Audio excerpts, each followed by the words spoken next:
बच्चों, मैं आपका हिंदी टीचर अतुल द्विवेदी आपकी पाठ्य पुस्तक के पाठ 17 मुहावरों के बारे में आज आपको बताने चल रहा हूँ।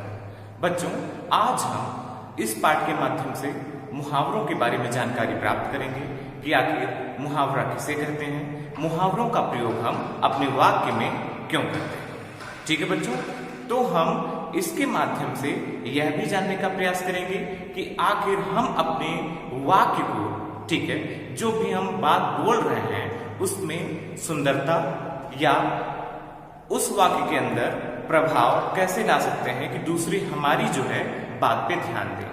ठीक है, इन्हीं सब चीजों के लिए मतलब हम अपनी वाक्य में, अपनी भाषा में क्या लाने के लिए बच्चों, सुंदरता लाने के लिए, प्रभाव लाने के लिए, ठीक है, इन सब चीजों का प्रयोग करते हैं। किन सब चीजों का बच्चों? मुहावरों का प्रयोग करते हैं। अनेक शब्दों की जगह पे एक शब्द का प्रयोग करते हैं। ठीक है, आखिर इन्हीं सब सारी चीजों का प्रयोग करके हम अपने वाक्य को बच्चों सुंदर, सुदृढ़ और क्या कर सकते हैं, प्रभावात्मक बना सकते हैं कि वह जो है प्रभावी लगे, अच्छी लगे, लोगों पे प्रभाव डाल सके। तो बच्चों, आइए सबसे पहले हम क्या करें कि मुहावरे की हम परिभाषा देख लें कि आखिर ये मुहावरा कहते किसे हैं। तो बच्चों आइए देखें, परिभाषा हम यहाँ पे ये देखते हैं बच्चों, ये परिभाषा है आपकी। परिभाषा क्या दी गई है? परिभाषा दी गई है बच्चों कि ऐसे शब्द समूह, मतलब कुछ शब्द समूह ऐसे होते हैं, ऐसे शब्द समूह जिनका प्रयोग विशेष अर्थ में होता है, वह मुहावरे कहलाते हैं। मतलब बच्चों, कुछ शब्द समूह का मतलब होता है कि शब्दों का समूह जिसमें दो या दो से अधिक शब्द हों जिस वाक्य के अंदर, उसे हम क्या कहते हैं बच्चों? शब्द समूह कहते हैं। क्योंकि समूह तभी बनता है जब दो से ज्यादा लोग एक जगह पे इकट्ठा हों, दो से ज्यादा कोई भी चीज अगर एक जगह पे इकट्ठा है तो उसे हम क्या कहते हैं बच्चों? उसे हम समूह कहते हैं। क्या कहते हैं? समूह कहते हैं।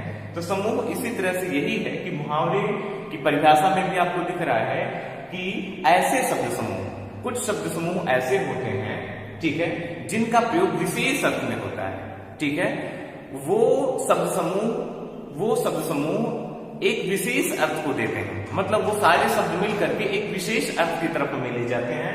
ठीक है, और उस जो उनका विशेष अर्थ होता है उसी को हम क्या कहते हैं बच्चों? उसी को हम मुहावरा कहते हैं। क्या कहते हैं बच्चों?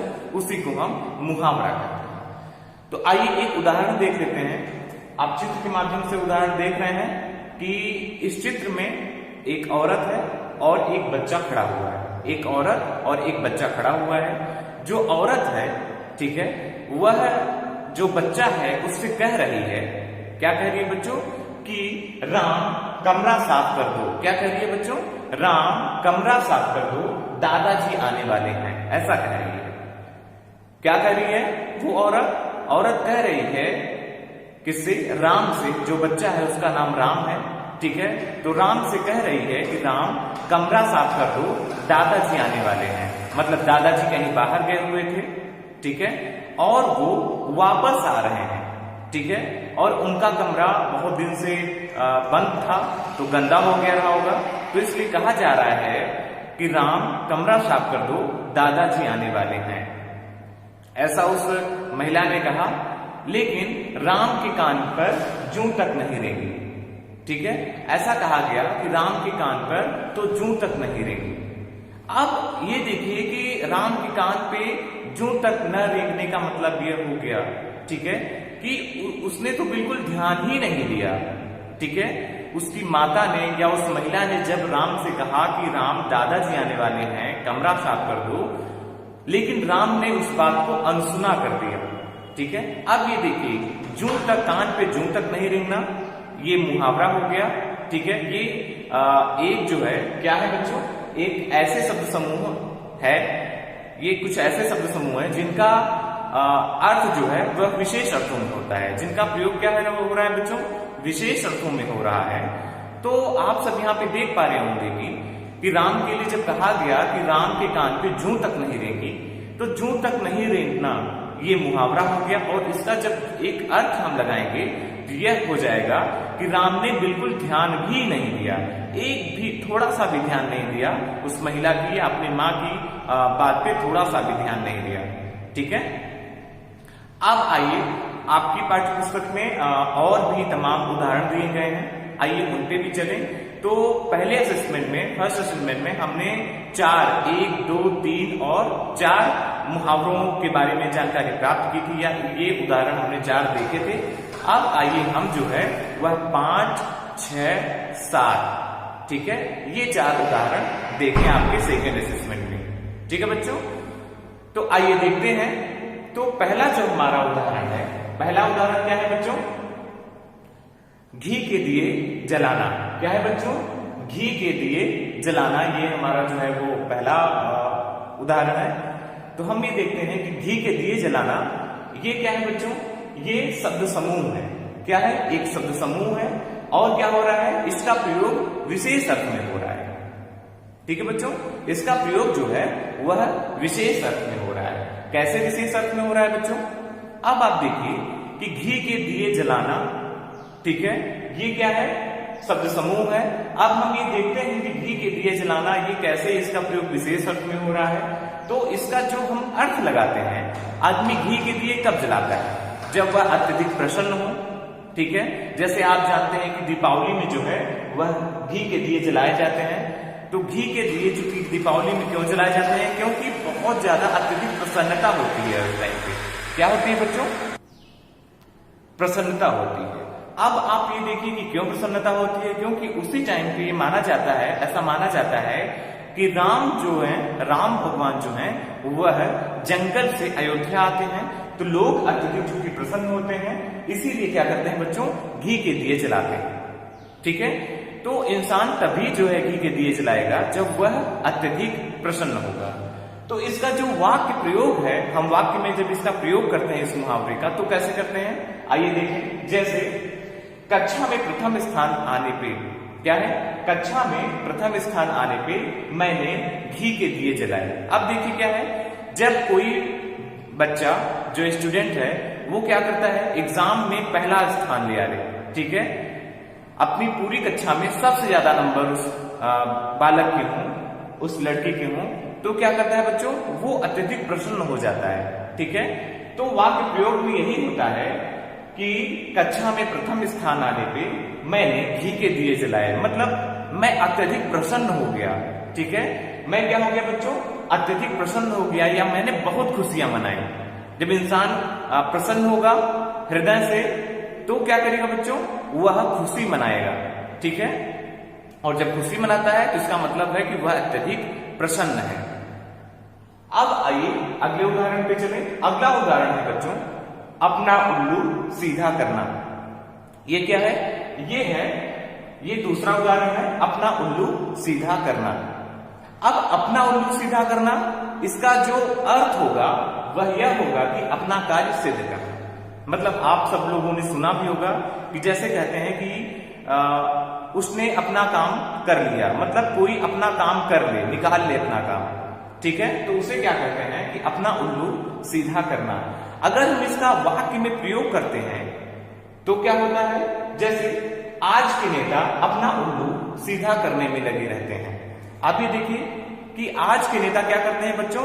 अपना उल्लू सीधा करने में लगे रहते हैं। अपना उल्लू सीधा करने में लगे रहने का मतलब यह है बच्चों कि वह अपना हित साधते रहते हैं। उन्हें जनता से कोई लेना देना नहीं है। जनता के काम हो चाहे ना हो, उससे उनको कोई भी मतलब नहीं है, उनका कोई भी सरोकार नहीं है। आज के टाइम पे सारे नेता क्या करते हैं? अधिकतर नेता यही करते हैं कि अपना काम, अपना हित वो साधते हैं। तो हम उनके लिए ये प्रयोग कर सकते हैं, ये मुहावरा, कि आज के नेता अपना उल्लू सीधा करने में लगे रहते हैं, मतलब अपना काम निकालने में लगे रहते हैं। वो सिर्फ और सिर्फ अपना काम निकालते हैं, अपना काम देखते हैं, और जनता का काम नहीं देखते, जनता का काम भूल जाते हैं। ठीक है बच्चों, अब देखते हैं अगला हमारा क्या है। अगला हमारा है बच्चों हवा में बातें करना। ये क्या है? ये हमारा अगला उदाहरण है, हवा में बातें करना, ये मुहावरा है। अब देखते हैं कि ये जो शब्द समूह है क्या है बच्चों, ये जो शब्द समूह है हवा में बातें करना, इसका प्रयोग एक विशेष अर्थ में हो रहा है। परिभाषा के अनुसार इसका क्या हो रहा है बच्चों, इसका प्रयोग एक विशेष अर्थ में हो रहा है। कैसे हो रहा है, पहले आइए हम इसका क्या कर लें, पहले हम इसका अर्थ समझ लेते हैं। अर्थ है बच्चों तेज दौड़ना, ठीक है, क्या है, तेज दौड़ना। हवा में बातें करना मतलब तेज दौड़ना। जैसे एक कहावत भी है कि महाराणा प्रताप का जो घोड़ा है चेतक नहीं था, महाराणा प्रताप का घोड़ा चेतक था, ठीक, और वो कहा जाता है उसके लिए कि वह हवा से बातें करता था। एक कविता भी है कि राणा की पुतली फिरी नहीं तब तक चेतक में क्या होता था, मुड़ जाता था। राणा प्रताप के घोड़े से पड़ गया हवा का पाला था, ठीक है। तो ये उसके लिए कहावत थी राणा प्रताप के घोड़े के लिए कि उनका घोड़ा जो है वह हवा से बातें करता था। हवा से बातें करने का मतलब था कि वो हवा से कोई बातचीत नहीं करता था, मतलब हवा की तरह जो है वो रफ्तार से दौड़ता था, ठीक है, यानी कि हवा को भी पीछे कर देता था, वह इतना तेज दौड़ता था। ऐसी कहावत है, ऐसा जो है कहा जाता है। इसी तरह से यहाँ पे है हवा में बातें करना। हवा में बातें करने का मतलब है कि तेज दौड़ना, जो बहुत तेज दौड़े उसे क्या कहते हैं, हवा में बातें करना या हवा से बातें करना। अब देखिए इसको अगर हम इसका वाक्य में अपने प्रयोग करते हैं तो क्या होगा बच्चों, मेरी गाड़ी हवा से बातें करती है। मतलब कोई व्यक्ति है वह दूसरे व्यक्ति से कह रहा है कि मेरी जो गाड़ी है वह हवा से बातें करती है। हवा से बातें करने का मतलब है कि कोई हवा से उसका बातचीत नहीं होता कि उसने नंबर डायल किया, फोन किया और वह बात करने लगी, ऐसा नहीं है। वह जो है हवा की गति से आगे बढ़ती है, ठीक है, मतलब हवा की चाल से आगे बढ़ती है। जिस तरह से हवा एकदम तेज सनसनाती हुई चलती है, उसी तरह से उसकी गाड़ी भी तेज सनसनाती हुई चलती है। इसलिए वह कह रहा है कि मेरी गाड़ी तो हवा में बातें या हवा से बातें करती है, ठीक है, हवा से प्रतिस्पर्धा करती है, यह उसके कहने का तात्पर्य है। अब देखिए बच्चों हमारा जो अगला उदाहरण है वह है आपे से बाहर होना। क्या है बच्चों, आपे से बाहर होना। अब आप यहाँ पे देखिए कि आपे से बाहर होने का तात्पर्य क्या है, ठीक है, तो जो इसका हम अर्थ लगाते हैं, इसका जो अर्थ होगा बच्चों वह होगा बहुत गुस्सा होना। क्या होगा, बहुत गुस्सा होना। अगर कोई व्यक्ति बहुत गुस्सा कर रहा है तो उसका मतलब है कि वह आपे से बाहर हो जाता है। आप सब कभी कभी देखते होंगे घर में मम्मी पापा या भाई बहन कोई दूसरे को गुस्सा अगर होते हैं तो वह कोई न कोई सामान तोड़ देते हैं, ठीक है, किसी के हाथ में मोबाइल फोन पड़ा हुआ है उसे फेंक दिए, वो टूट गया। मतलब अगर कोई भी व्यक्ति जो गुस्से में होगा वो आपे से बाहर हो जाएगा और उसका खुद से नियंत्रण, आपे से बाहर होने का मतलब है कि खुद से उसका नियंत्रण हट जाएगा, ठीक है, वह अपने ऊपर, अपने शरीर पे, अपने मन पे उसका नियंत्रण नहीं रहेगा। सोचने समझने की शक्ति उसकी चली जाती है, गायब हो जाती है। वह कुछ भी ऐसा काम कर देता है कि बाद में खुद ही पछताता है। तो इसका वाक्य प्रयोग हो जाएगा बच्चों कि पिताजी बार बार आपे से बाहर हो जाते हैं। ये क्या है बच्चों, पिताजी बार बार आपे से बाहर हो जाते हैं। पिताजी बार बार आपे से बाहर हो जाते हैं, इसका मतलब है कि पिताजी बार बार गुस्सा हो जाते हैं। क्या हो जाते हैं बच्चों, बार बार गुस्सा हो जाते हैं। जैसे आप सब देखते होंगे आपके पिताजी हैं, आपके फादर हैं, पापा जी हैं, आप क्या करते होंगे, कभी कभी बहुत शरारत करते होंगे, ठीक है, और आपको वो किसी चीज के लिए मना करते होंगे, ठीक है, और आप वो नहीं मान रहे होते हैं तो वो आप पे चिल्लाते हैं, आपको डांटते हैं, ठीक है, हो सकता है कि एक आध चाटा भी लगा दें आपको, ठीक है। तो आप सब यही सोचते होंगे कि पिताजी पता नहीं क्यों बार बार जो है वह हम पे गुस्सा करते हैं या आपे से बाहर हो जाते हैं। तो ये जो आपे से बाहर हो जाना, ये हम जो यहाँ पे कर रहे हैं, इसका प्रयोग इस वाक्यांश का जो यहाँ पे हम कर रहे हैं, ठीक है, ये इसलिए कर रहे हैं क्योंकि हम अपनी भाषा में या अपने वाक्य में जो है क्या कर रहे हैं बच्चों, सुंदरता लाने का प्रयास कर रहे हैं। और क्या करने का बच्चों, प्रभाव लाने का प्रयास कर रहे हैं, क्योंकि हमारा जो वाक्य है वह प्रभावशाली हो जाए, सुंदर हो जाए, सुदृढ़ हो जाए। इसीलिए हम क्या करते हैं वाक्य में बच्चों, मुहावरों का प्रयोग करते हैं। तो यहाँ पे आप भी आप देख पा रहे होंगे कि पिताजी बार बार आपे से बाहर हो जा रहे हैं या पिताजी बार बार आपे से बाहर हो जा रहे हैं। ठीक है, या पिताजी बार गुस्सा हो जा रहे हैं, ये भी हम कह सकते हैं। बार बार गुस्सा हो जा रहे हैं, वो अलग होगा। और पिताजी बार बार आपे से बाहर हो जा रहे हैं, ये कहना जैसे हम ये कहते हैं, तो वाक्य में क्या होता है बच्चों, वाक्य और भी सुंदर हो जाता है, सुदृढ़ हो जाता है और प्रभावशाली हो जाता है। ठीक है बच्चों, तो आप जो है मुहावरे को अच्छी तरह से समझ गए होंगे। 4 मुहावरों का उदाहरण भी आपके सामने आया, इसके माध्यम से भी आप अच्छी तरह से समझ गए होंगे कि मुहावरों का प्रयोग हम वाक्य में क्यों और कैसे करते हैं। ठीक है बच्चों, आगे के वीडियो में हम इसी पाठ मुहावरे का जो पीछे की तरफ प्रश्न और उत्तर दिया, मतलब प्रश्न दिया गया, अभ्यास प्रश्न दिया गया है, उस अभ्यास प्रश्न के प्रश्नों का उत्तर जानने का हम प्रयास करेंगे। ठीक है बच्चों, धन्यवाद।